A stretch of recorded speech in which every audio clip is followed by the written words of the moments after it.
Eccoci qua. Vedo che già qualcuno ha cominciato ad aggiungersi. Benvenuti a vedo Domenico, Damiano. Ciao, ben arrivati. Cosa, Luca? A fra poco ecco qualcun altro, Marco.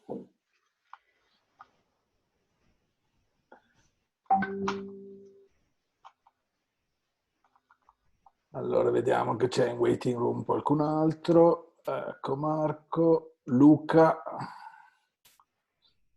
Perfetto, finora siamo collegati in 6. Abbiamo una stanza piena. Mi sentite? Sì. Bene, Sì, sentiamo, sentiamo. eccoci qua.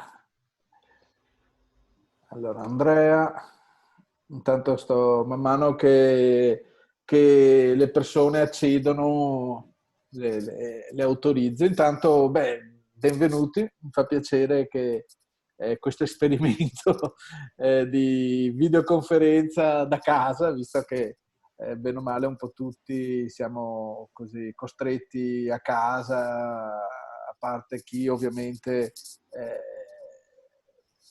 ancora, consentitemi di dire, per fortuna riesce a lavorare, e poi dipende perché si auspica che i luoghi di lavoro si possano essere sicuri. E, e quindi mi fa piacere che ci sia questo esperimento, insomma, abbia raccolto l'interesse di diverse persone. Poi vedremo se nel corso di questa mezz'oretta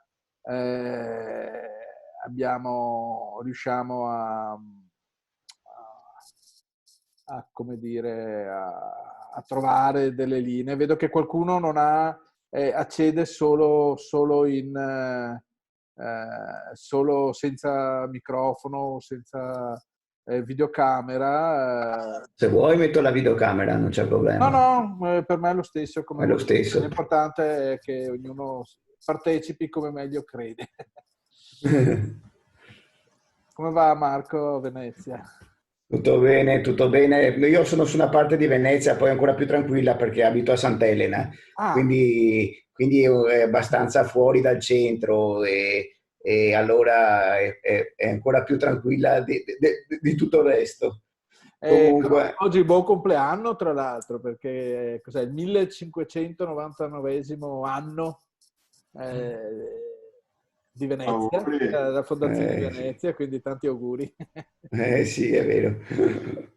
Ma questa cosa è sentita in capitale, questa giornata? È un evento sentito, a Ma, parte quest'anno ovviamente che si collega. ma diciamo che non è che sia, purtroppo c'è un po' da riprendere queste tradizioni, queste cose, a parte i gruppi che sono un po' più interessati, ma se no la maggioranza è stata ben, li hanno ben ubbliati, hanno ben fatto dimenticare tutte quante le nostre culture e le nostre cose da bravi vincitori. È vero, vanno recuperate. Sì. Così come penso anche la crisi, insomma, di questi giorni eh, dimostra che, come dire, andrebbe recuperata un po' di capacità di organizzazione. Il Veneto ha dimostrato, pure nell'affrontare questa crisi, di assumere delle decisioni che alla fine sono state le decisioni, se vogliamo, sagge, perché l'estendere i test con i tamponi a più persone possibili, Mhm.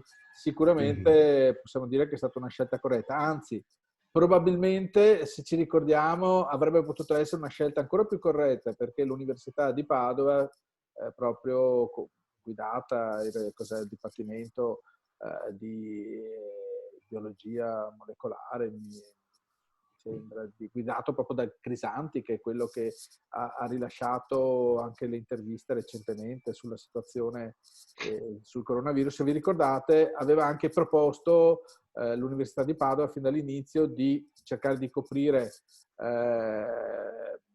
a tappeto o comunque a campione più popolazione possibile, e che loro erano attrezzati, ma era stato fermato ancora, diciamo, a febbraio, fine febbraio, se vi ricordate, era apparsa questa notizia. E la decisione di bloccare, come dire, l'Università di Padova nel fare questi test a campione più estesi, fu presa da Mantoan, che è il dirigente della sanità regionale e anche, se non sbaglio, presidente dell'Associazione Italiana sui farmaci, l'AIFA, che ha detto no, è contro i protocolli dell'OMS, non si può fare, eccetera. Probabilmente se già da allora il Veneto avesse fatto per conto da sé, no? E avesse deciso di proseguire per quella che era una strada che poi ha dimostrato di saper gestire, oggi potremmo avere magari uno scenario con minori vittime di quelle che abbiamo registrato. Perché, purtroppo abbiamo cominciato a fare questa cosa in ritardo. E questa è una dimostrazione comunque, penso, evidente, non so cosa ne pensate, che cioè, lo Stato italiano non solo ci deruba delle tradizioni, come ci ricordava prima Marco, ci deruba dei nostri soldi con una tassazione pazzesca, che vede ogni anno 15-20 miliardi di euro prendere il volo dal nostro territorio.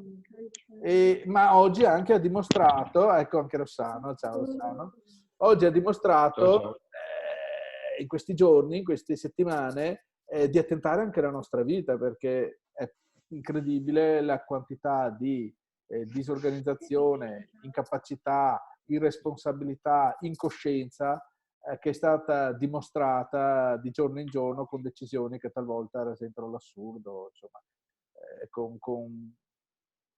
tutto quello che abbiamo testimoniato dal comportamento del primo ministro, del Presidente del Consiglio, ai tira e molla sul chiudi, apri, facciamoci gli spritz, insomma, decisioni che hanno rivelato una totale incapacità di far fronte alla gestione. Già sapevamo, abbiamo scoperto in questi giorni che l'Italia non era affidabile, ma abbiamo scoperto che non aveva proprio uno straccio di piano di emergenza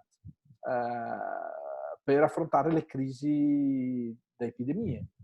E la differenza con altri stati si è vista tutta. Abbiamo visto altri stati asiatici, probabilmente che avevano avuto l'esperienza della SARS, ma comunque che hanno dimostrato di saper contenere il virus in modo molto più efficace. Mi riferisco a Taiwan, a Singapore, alla stessa Hong Kong, che pur essendo parte della Cina ha una sua almeno parziale autonomia amministrativa, e anche alla Corea del Sud, che pur avendo avuto dei focolai, vi ricordate qualche settimana fa, che sembravano presentarla come lo Stato più gravemente colpito, poi invece grazie anche all'uso come dire, di tecnologia, ma anche di regole di comportamento e a un'efficienza dell'azione di governo molto più chiara che non quella italiana, hanno saputo contenere la diffusione del virus e tutto sommato non hanno mai preso decisioni di chiusura totale dei territori e delle attività, come è avvenuto invece da noi e come sta avvenendo e come purtroppo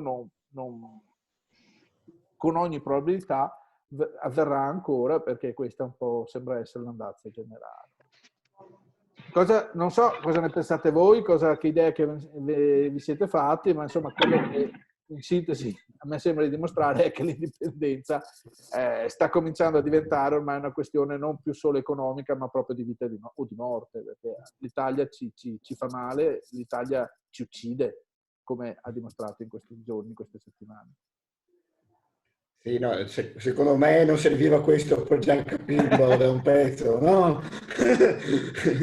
Comunque, sì, dovremmo iniziare a fare una bella conta e farci vedere quanti siamo, magari anche solamente nella nazione digitale.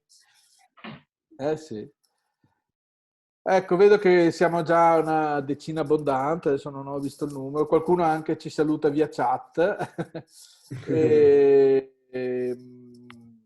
e quindi mi fa piacere questo esperimento che comunque dimostra il successo.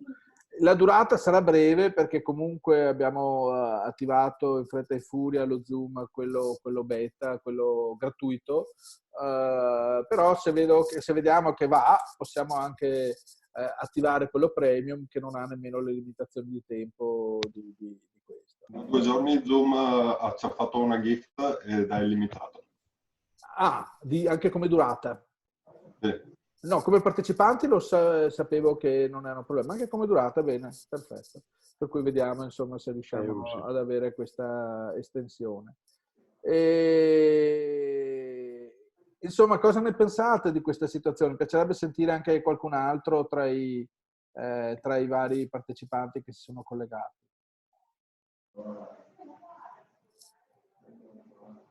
Chi vuole dire la propria? Anti? Rossano? Ma mi senti tu? Sì, sì. Ok. Allora, niente, te vedi semplicemente da cosa che posto nel gruppo di Veneto, ma cioè, il mio pensiero del numero uno siamo morti. Vedo poco che gireremo intorno. No? Qua, una settimana di blocco corrisponde a meno 2% del PIL. Prima ieri al 0,8 se vado a memoria. E basta farsi i conti.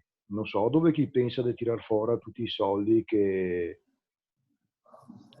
ha promesso, perché la gente vocifera del MERS, vocifera di questo, vocifera di che altro, gli aiuti dell'Europa, e dopo te vedi come chi pensa di spendere i soldi dell'Europa in aiuti all'Italia. Per cui ragazzi, dove prendiamo? Mi sentivo adesso? Ti sentivo forte e chiaro, e anche penso che tutti concordi.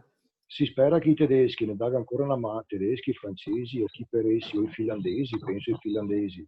Chi pensa che ne dagano una mano a tirare su l'ennesimo carrozzone statale, qua ragazzi, non ve ne fa nessuno.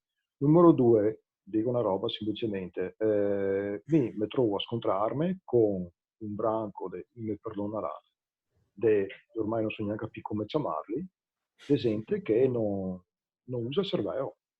Semplicemente si imbevuti di propaganda.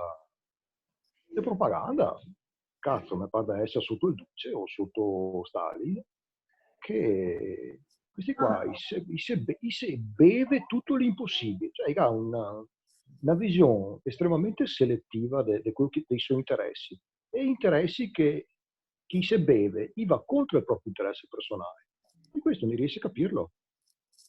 Cioè, veramente non riesco a capirli, ormai mi è stufato onestamente.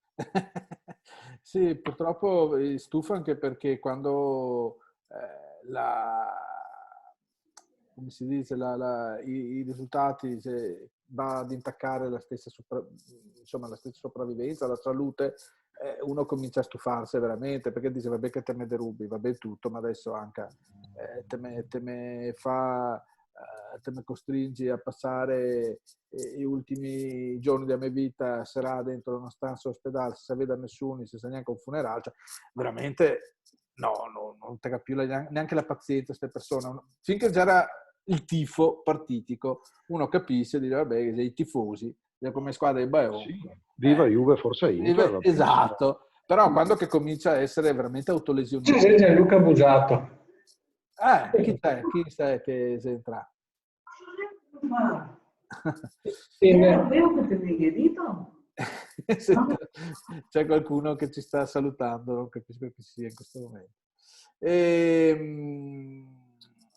Andrea, adesso c'era un altro Andrea, non Andrea Furlan, ma Andrea senza cognome. E quindi da questo punto di vista sicuramente sto tifo dà fastidio, ecco.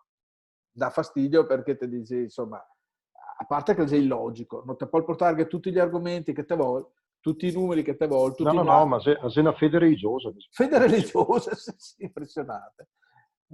Quindi sì, sta gente che stufa, e questo è un problema perché questi si tranne noi altri, questi sei in Veneto, questi sei nelle nostre città, questi sei nei nostri gruppi Facebook, e quindi effettivamente sta gente dopo vota, sta gente c'è quella che determina le scelte che dopo mi costringe in questa situazione.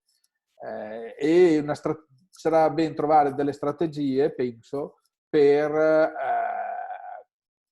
controbattere a questo, anche se non è facile, perché questa gente dopo viene nutrita a suon di slogan che più beceri non si può dagli organi di informazione, dai solidar che sapevamo non essere grande espressione di intelligenza, però questo è un problema e quindi sicuramente, caro Rossano, non posso che condividere quello che... Ma se è un problema, perché cioè, non ti riesci, cioè, manco dal mio punto di vista, non ti riesci a intaccarli, non Una alla volta. un modo per No, non rapportarsi che in gruppo no, l'unica cioè, cosa... non ti veicoli il tuo messaggio, questi qua, cosa fate? Uno alla volta. Sicuramente in gruppo non funziona, e funziona uno alla volta con pazienza, perché comunque va detto che si è anche sgonfiato. Cioè, riporto alcuni dati, faccio un esempio di quello che sembrava il consenso crescente, per esempio, per Salvini, che insomma per un Veneto capisco appoggiare la Lega quando la Lega, pur mentendo, portava avanti una linea indipendentista, autonomista, cioè, ma da quando che la Lega che comincia a dire prima gli italiani, vedere che i veneti la appoggia, cioè uno dice come è possibile? Eppure negli ultime settimane che si è sgonfiato anche questo fenomeno del supporto a Salvini, per cui voglio dire, il tempo a volte è galantuomo sicuramente, però nel nostro caso il tempo può anche essere pericoloso, perché se dobbiamo aspettare anche solo per poter ricominciare a lavorare, capiamo bene che comincia a diventare un problema anche quello di sopravvivenza, perché adesso che c'è il rischio del virus, ma domani che c'è il rischio del cibo, quanti c'è che arriverà a fine mese, che riesce ad arrivare a fine mese e per quanto tempo resiste, sia a livello di persone sia a livello di aziende, come ricordava prima lo stesso Rossano. I danni economici si sa, enormi. E quelli che sarà, se continua questa situazione, a quanto saremo disponibili, potremo arrivare tecnicamente?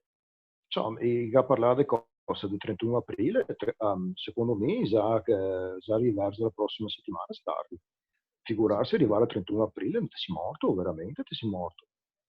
Cioè, cosa aspetti del piano Marshall? Boh, ragazzi, aiuto. Cioè, se le decisioni le ciappa gente che, questa è un'altra cosa che mi ho fatto presente, non ha mai lavorato in vita sua, perché Di Maio, Salvini, ma tutti, no, non c'è gente che ha mai avuto esperienza di lavoro in fabbrica, professionale, imprenditoriale. C'è tutta gente che ha sempre vissuto di politica, oppure si era già prima di approdare alla politica. Nell'azienda del papà. Sì, andava bene nell'azienda del papà. Non registra però, ma non registra. Non registra in nero, ma a fin di bene, comunque siete tutte brave persone. No? Adesso addirittura, tanto è vero che da che parte Politica Laica ha detto ciao, ma dobbiamo aiutare anche quelli che lavorano in nero. Che lavora in nero. Probabilmente il riferimento non sia a caso. Metteremo tutti a tutta nera. E quindi sta gente, dopo se quella che tiene a decidere della nostra vita economica, della nostra società, del nostro futuro, se rendiamo conto da questo punto di vista che non c'è una possibilità di aver fiducia che c'ha appena una decisione giusta, ecco. Cosa pensai? Damiano? Dal tuo punto di vista, ho visto una notizia che gli Stati Uniti hanno stimato un PIL a terzo trimestre meno 30%, mentre noi continuiamo a avere un meno 0,5%. È in proporzione. Sì. Scusa. Come siamo messi, ragazzi? Ecco, quindi sicuramente da questo punto di vista penso che il messaggio chiaro che deve venire fuori in questo momento, al di là di fare questa azione, che secondo me comunque è molto interessante, perché quantomeno spezza l'isolamento comunicativo, e che penso che potremo ripetere con una certa periodicità, se sei d'accordo. Sicuramente bisogna anche organizzarsi per il subito dopo, perché credo che comunque questa situazione lasci dei strascichi a vari livelli. Ovviamente su tutte quello che si è detto, quelli che saranno gli effetti dal punto di vista economico, eccetera. Però anche lascerà un vuoto, cioè nel senso, se noi altri saremo abili, capaci, se meriteremo anche e sapremo creare, come dire, un punto di riferimento per i nostri concittadini appena passerà questa crisi, dimostrando quella che sta anche la nostra coerenza in tutto questo passaggio, probabilmente un qualche trend riuscimo a stabilirlo anche in favore della nostra come si dice, lotta per l'indipendenza.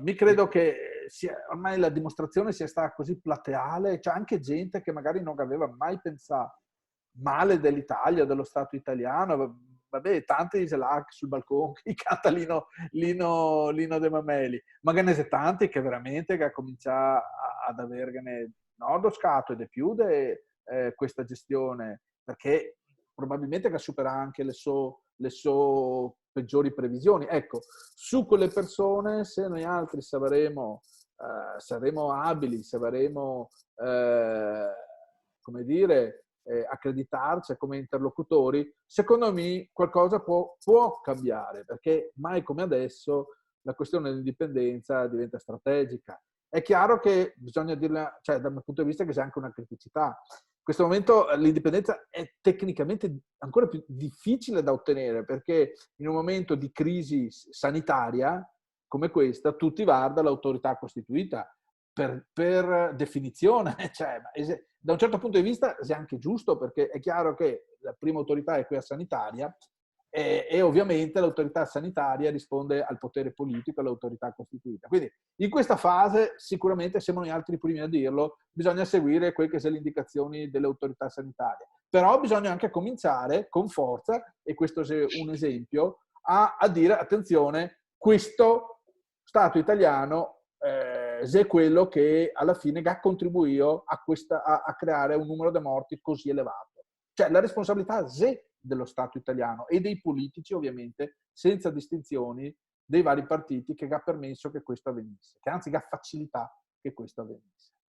Secondo me bisogna agire sulle proposte, cioè bisogna fare un rapporto, vedere, mostrare quello che ha sbagliato ora e quello che invece sarebbe stata la proposta nostra, già dei progetti che già stati fatti ancora anni fa. Sì. E quindi perché secondo me ora più che critiche, che adesso poi questo periodo dentro in casa uno sente tutte le critiche e va avanti, ha bisogno di proposte a gente, deve vedere un tocco di cielo sereno, non deve vedere sempre roba brutta, ecco, dargli una speranza e dire ora voto per quella speranza, voto perché so che ora se vuole arrivare a quello e dopo sarà gente che lo farà se lo dice di farlo. Assolutamente sì, questo senz'altro. Con Bruxelles non si sa più niente con il plebiscito, con tutto quello che c'era davanti. Allora, che c'era una, quella di Strasburgo, purtroppo come già abbiamo comunicato, ovviamente non si andava su un binario morto, ma lo sapevamo fin dall'inizio. L'altra, per quanto riguarda quella dell'AIA, invece, ha un problema che richiede uno Stato che si faccia interprete di questo genere di azioni. Parlo della Corte internazionale dell'ONU presso l'AIA. Gli unici che può accedere a questa corte sono ovviamente gli stati già costituiti. Il caso del Kosovo fa scuola, perché il caso del Kosovo non è stato portato all'AIA dal Kosovo, ma già sta portato dall'allora Jugoslavia, dalla Serbia, insomma, che già era lo Stato costituito, che ha fatto un autogol. Per cui sicuramente per quella strada, per trovare una via, bisogna trovare un qualche tipo di alleanza internazionale, che al momento è ben difficile, come possiamo capire. Mi mancano i colori.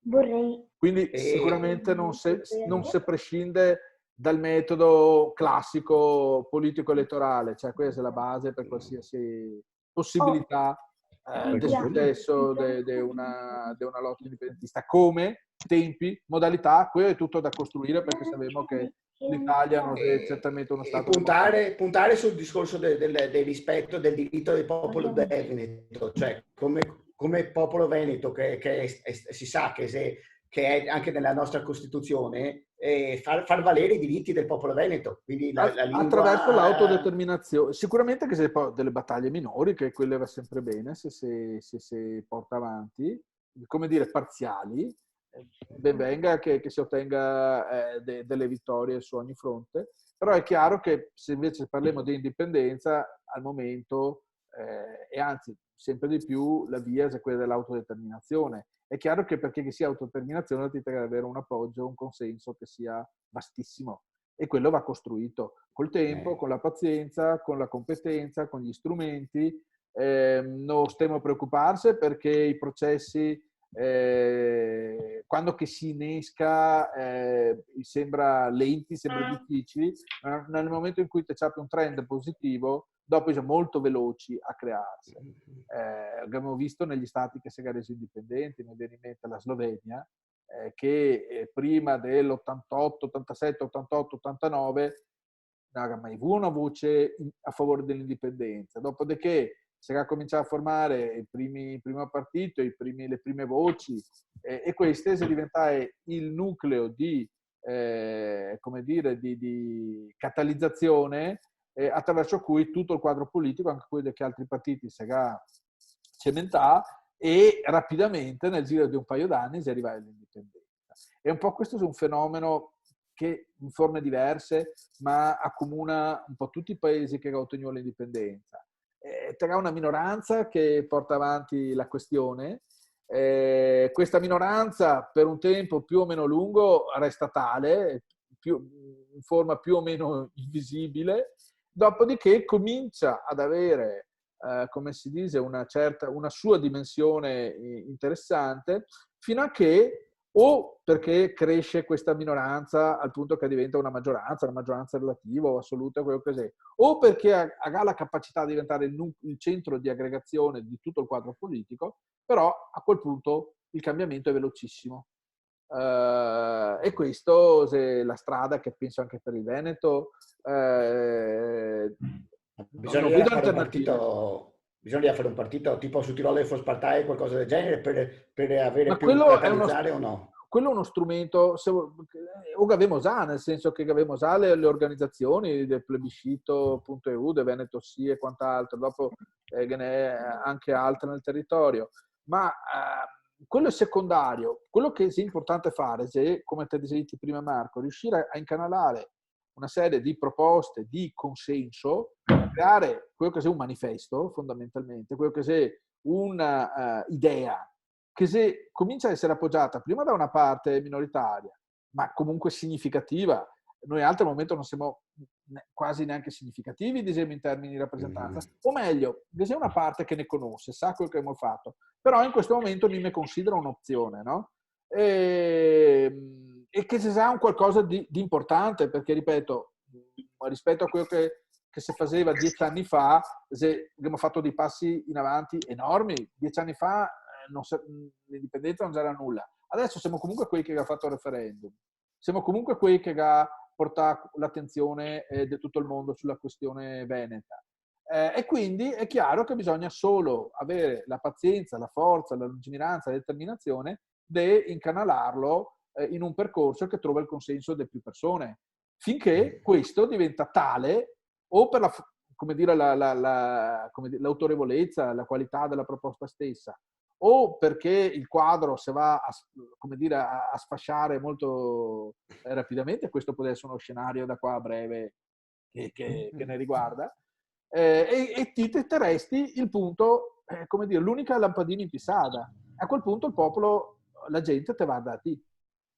In questo momento è chiaro che invece non siamo l'unica lampadina, perché il sistema mediatico italiano pompa i partiti italiani, insomma. A cominciare dalla come quello che si è venuto in Slovenia, a un certo punto, indipendenza, qualcuno calcola il Perer, come e la Slovenia sono andata per gli affari suoi. Assolutamente. Può darsi che questa sia sgorlata per gli altri. O come si dice, le precondizioni della sgorlata del PRR, perché la Slovenia ha potuto fare questo perché prima, ricordiamoci, nell'80, mi pare, sì, 80, è morto Tito. Prima, finché c'era vivo Tito, ma non si parlava neanche. Non si muoveva fuori. Non si muoveva fuori. Dall'80 è stato degli anni, alcuni anni, e anche là caratterizzai anche da crisi economiche notevoli. Tutti ci ricordiamo, qui che qualche anno di più, che ti dovevi andare ogni volta con la sporta più grande per portare i dinari. I dinari per andare a comprare. E banconote da 10 100 milioni di dinari. Sì, ecco, se arriva il gift anche a me de Zoom per l'estensione dei 40 minuti. E quindi da questo punto di vista tutti quei fenomeni, magari noi altri cominciamo a vederli, gli altri paradossalmente abbiamo una certa stabilità ancora per qualche giorno, settimana. Dopo bisogna vedere se il quadro economico va veramente a remengo come può andare. È chiaro che tutti gli scenari sono plausibili a quel punto.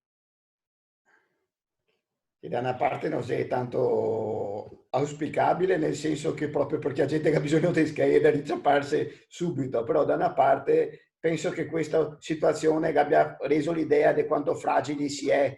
Secondo me è un discorso che l'economia non ha da essere il fulcro principale su cui tutti bisogna basarsi, che ha da essere dei valori morali ben più alti e l'economia ha da essere del supporto, ha da essere un valido aiuto perché è utile e serve, però puntando su qualcosa di meglio, che è il benessere dei cittadini, che è il benessere non solamente delle poche persone come che c'è adesso, e la salute assicurata, perché se c'è salute in tutto il mondo e se c'è salute, se riesce a cavare via la fame in tutto il mondo, che c'è anche manco facilità che dopo tornare veloce certe malattie, certe cose.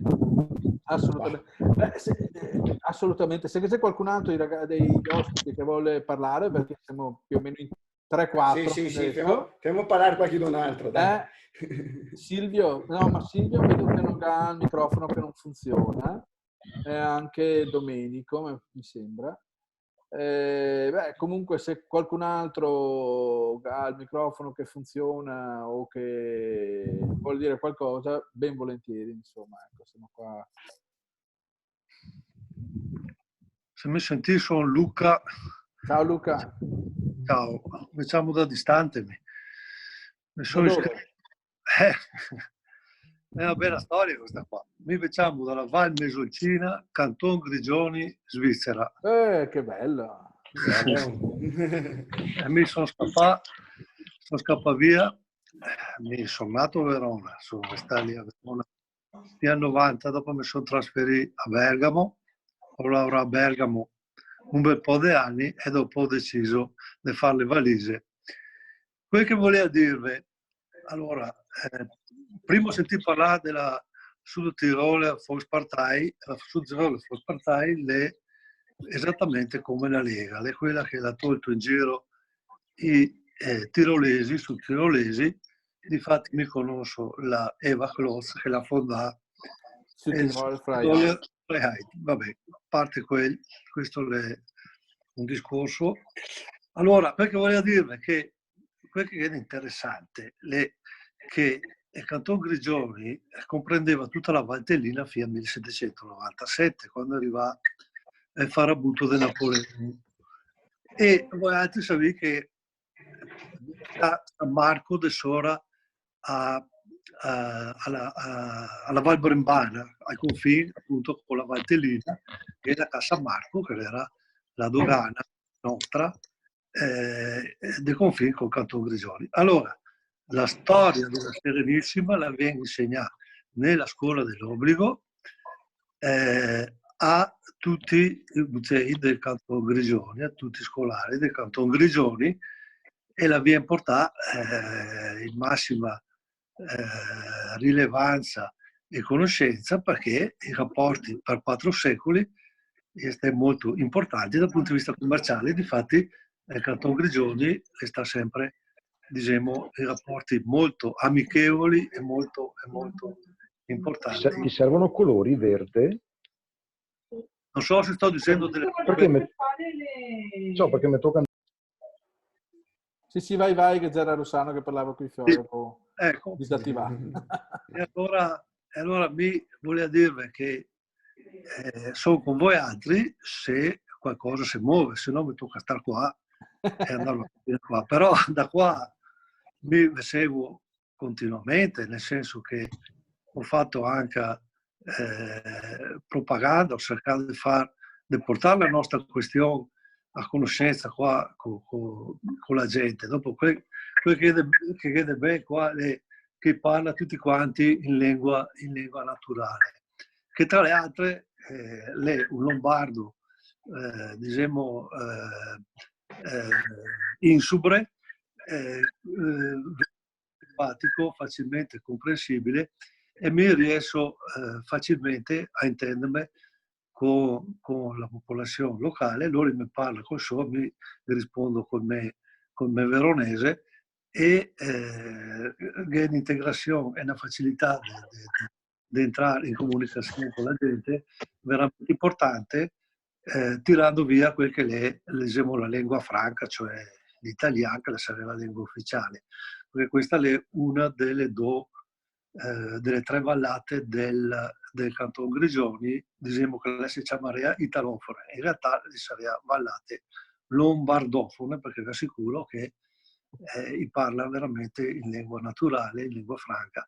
Ecco, ho cercato di portare il nostro verbo, la nostra idea, la nostra identità, e te vedi che immediatamente che è risposta, perché la gente di qua la riesce a capire la differenza tra la nostra gente. Lui è abituato ad avere abbastanza immigrazione bressana e bergamasca, se vogliamo dire.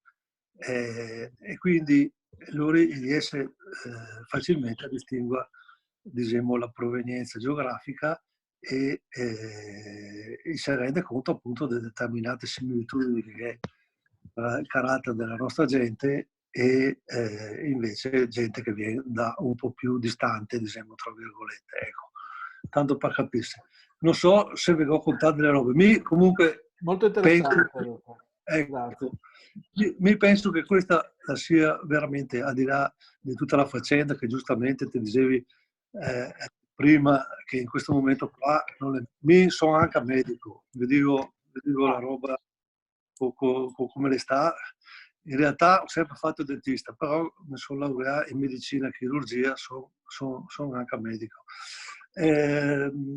Allora, quel che posso dire è che chiaramente in questo momento qua purtroppo bisogna un po' assoggettarsi a quelle che è l'indicazione dal punto di vista sanitario, giustamente come ti facevo il discorso prima.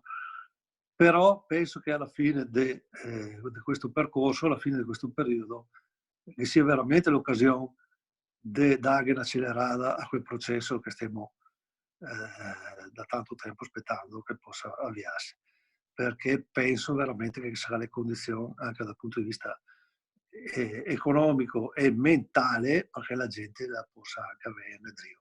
Mi sono pronto a tornare non a darvi una mano, a notare vicino a voi altri nel momento che vedo che qualcosa si muove, se no bisogna che continua da qua a...